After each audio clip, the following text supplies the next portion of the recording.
that shows his horns in the glassy stream.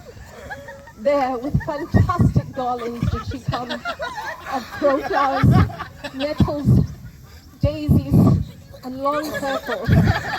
There, on the pendant boughs, her coronet weeds, clambering to hang, an envious sliver broke, when down her weedy trophies and herself fell into the weeping brook, her clothes spread wide and mermaid-like, a while they bore her up,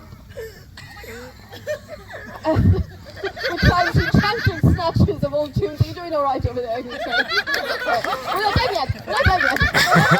I'm trying to act here, darling, please.